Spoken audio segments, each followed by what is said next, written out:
Why do the worst teams stay in Formula One? Isn't this a fascinating question? Why does a backmarker team always show up to finish dead last and 2 laps down week after week? An F1 team costs a lot of money every year to keep running. In this video, we will talk about why the worst teams stay in F1. And did you know the worst teams in F1 history? So stay tuned and let's all find out. Why do the worst teams stay in F1? Perhaps it's due to their love of motorsport. They were simply enthralled by the prospect of competing in Formula One and attempting to make the dream a reality by any means necessary. Nowadays, bigger corporations have entered into the fray to try and construct a successful team. So we don't see these happy-go-lucky teams that may only last a few years before bankruptcy. Car companies must do well in Formula One, as it builds long-term positive perceptions of the brand and its road cars. Smaller teams may see Formula One as a goal if they're winning at the pinnacle of motorsport. After they've accomplished that, they may see additional options. They're willing to be bought out by a larger manufacturer since they know they'll be left behind unless something miraculous happens. They won't stay long because putting together a Formula One team takes a long time. This is a simple way for big dogs to join the action with minimal effort, regardless of how small they are. Of course, the $145 million cost cap is now in effect, bringing the large club spending down a notch. However, it's still $145 million, which isn't exactly pennies. Is this just a massive cash burn for the worst teams? Did you know who the worst Formula One team drivers in history were? Any discussion about the best F1 teams will always elicit differing viewpoints and spark debate. Some teams are forgotten, some are underestimated, and some are overestimated, and a partisan fight usually ensues. But you can be certain that the same thing happens when the topic is the worst teams. It is almost certain that not everyone will agree on the names, especially when there are more candidates than places on a list. So to create a list of the 5 worst F1 teams ever, the following names came to mind, with explanations. Life. It all started with a chassis that should have been First Motorsport's F1 debut. Lamberto Leoni's squad plans fell through, but the car's Judd V8 could have served it well in other hands. Ernesto Vita's team did not make the obvious choice. Former Ferrari engineer Franco Rocchi had a W12 ready to go in 1990. Think V8 with an inline 4 in the middle. It performed well on the dyno, but it was put to the ultimate test in the Grand Prix, driven by Gary Brabham. The combination never worked when pre-qualifying was required to identify 30 cars competing for 26 grid spots. A Russian capital injection, the car even had the MiG badge from the aircraft fighter factory, could bring a solution. An F190 full lap was already an accomplishment. Competitors were 15 seconds ahead when it happened. Even a Russian capital injection couldn't save Jack Brabham's son. With the MiG badge from the aircraft fighter factory, it could be a solution. It was slower than the F3 cars in Monaco that weekend. In Spain and Portugal, Vita tried unsuccessfully to replace the W12 engine with a Judd V8. Hispania HRT. To combat rising racing costs and factory fluctuations, FIA President Max Mosley opened 3 new team slots in 2010. They could participate if their budget was under $40 million per year. While it may seem excessive to us now, it was not enough for the F1 demands of the time. Even so, 3 outfits were seen. 1, the doomed USF1, was almost a farce before Lotus Caterham replaced it.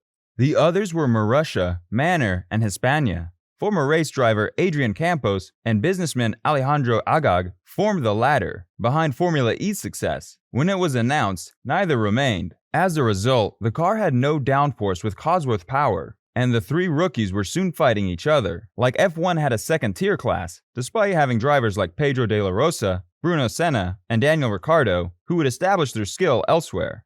The cars had not changed in 3 years, and spare parts were rare. In 2012, Jose Raymond Carabante hoped to sell the business to some unresponsive Arabic investors. HRT closed with a 15th place finish. Pacific. Many outfits tried to jump to F1 in the early 1990s after success in lower categories. In addition to the Cosworth engines, options like Judd and Ilmer appeared, bringing the dream closer. Keith Wiggins, an experienced British manager, thought so, confident in his F3000 performances. He decided to try it in 1994, a season that will be remembered fondly, and he had Frank Kopic, Gordon Kopic's son, as a starting point. Former Reynard technicians joined and tried to make their own creature using many F3000 components and solutions. They chose a bulky machine, the PR-01, powered by an Ilmor V10, to ensure decent speeds. Due to the lack of funds, they had to rely on an uncompetitive duo. For example, Bertrand Gachot started well on the circuit, but is best known for allowing Michael Schumacher to race after a fight with a London taxi driver. Paul Belmondo was the second component driver, but not up to the same task. But they were ready to race. Pacific had a disappointing first season, failing to win any of their 7 starts,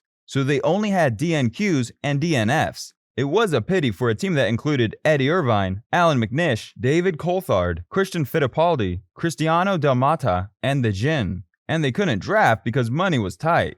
The PR-02 was improved in year 2 with a new chassis and a Ford V8 engine.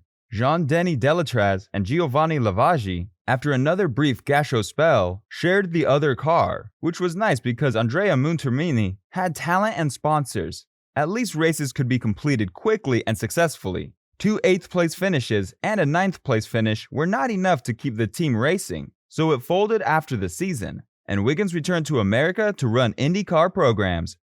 Forti course.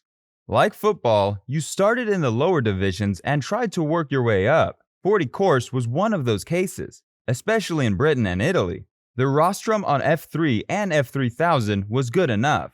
In 1995, they decided to climb the last mountain with the help of Brazilian supermarket tycoon Abilio Diniz, father of Pedro Paulo Diniz. The chassis was a rewrite of the Fond Metal 1993 project. It was built like a puzzle, with a low-powered Ford ED V8 that didn't raise any eyebrows. It was heavy and slow, and if you look at the results, some of the drivers, Diniz and Roberto Moreno, were laps behind the leaders. Efforts to make the car more competitive were futile. The team was reassembled in 1996, but Diniz left for Ligier, taking all the sponsors with him.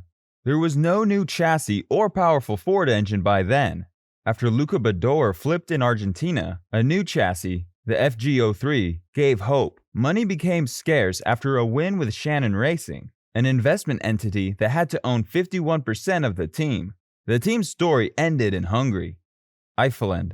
When the Silver Arrows left the grid for the first time after the Le Mans tragedy that year, the German strength in Formula 1 was nowhere near this. Projects were plentiful, but teams and drivers had yet to taste success. In 1972, Gunther Enrici, a businessman, saw motor racing as an excellent platform to advertise his caravan factory. He could have bought a March 721 and driven it on the track, but he wanted more. He hired designer Luigi Colani to improve the package, but he designed one of the ugliest F1 cars ever. Large air intake on the nose, with a single mounted rearview mirror in the middle.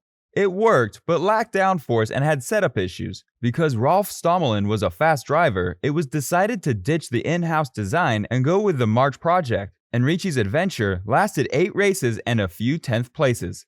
So what do you think about these F1 worst teams? How long do you think F1 will keep these teams to race for them? Let me know your thoughts and comment down below. Now that you've seen why the worst teams stay in F1, you must watch this video where we will show you the drivers who deserve a seat in Formula 1 for the year 2022, such as Nick Cassidy, Alexander Rossi, and 3 more deserving drivers who deserve a seat in F1. Knowing the worst team stays in F1, there are also worthy drivers to become a part of Formula 1 in the future, so you must click this next video on your screen right now.